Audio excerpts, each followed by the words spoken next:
adventure is what it is to you. And for some people, that's a big vision. For some people, that is the total aspiration of driving to the ends of the earth and back.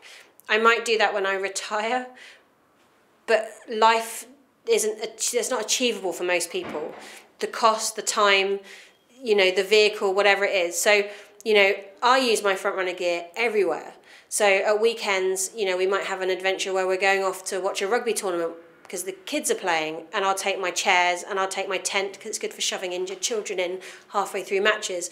You know, it might be a case of going along to a green laning event. It might be just going to a show and catching up with friends, and that's kind of most of the camping I've done this year actually is just at shows because it's just been too busy to do anything else. But all the time I'm inspired by other people and other people's stories, and all the time thinking, what would be my ultimate trip? And I've got in my head what that is, but it's a long attainment and it's a long way off. So for me, like next year, I want to do Scottish Highlands. Like I've never been, and it's somewhere I really want to go to. And I've been inspired by the Land Rover Hibernauts and some of the pictures that I've seen.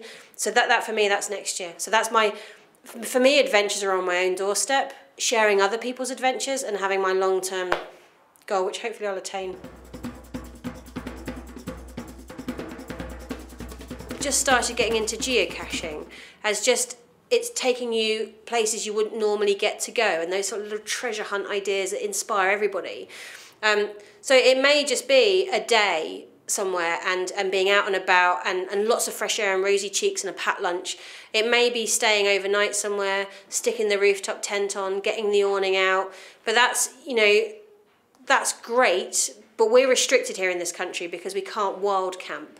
You know, that's where, for me, little mini adventures really come in, is if you can actually just pop a tent up somewhere and have some fun.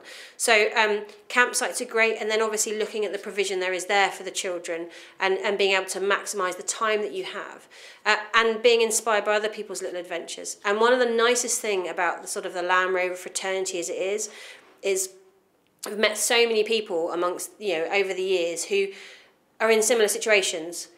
You've had your car, you've had your, I want to do this, I want to do that. Kids have come along and, oh, I can't do any of that anymore. You can, you just have to be better prepared. I think we build up all these barriers as to why we can't do something, because I need this and I need that, and what if a lion was to jump on the car in Wiltshire? You know, what do I need to prepare myself? You don't need anything. You just need the confidence in yourself that you can do something, whatever it is. You just need the basics. Somewhere to sleep, somewhere to cook, somewhere to drink. You know, it completely depends where you're going. But I think Maslow's hierarchy of needs applies to overlanding, camping, or spending the rest of your life on the road. And in fact, you know, if you look at some of the most seasoned overlanders, they've shed kit along the way. In fact, when I was in Johannesburg last week, I met a guy who'd spent 3.5 years travelling down from the Netherlands in a Defender. And I went to look in the back, and the first thing he said was, my car didn't look like this when I left the Netherlands. And I said, really? He said, yeah, I had a lot more kit then. And we've bartered or got rid of a lot on the way down because actually we realised we didn't need it. So I think for anybody, I would say start with the basics. What are the basics that you need to feel comfortable? You don't, you know, a lot of people need things because it's a security blanket, but what do you really need? You know, it's a bit like sort of desert island sort of discs type style is what do you, and then what could go in room 101? Because a lot of the time you hear, I bought this, but I really didn't need it. But I used this and I got this from the pound shop and this is perfect. So it's an individual thing, but just as long as your basics are covered, you'll have so much more fun and you'll be able to go so much further, especially if you're going on a big overland trip, you know, with money. Imagine if you saved £5 on kitting out your car.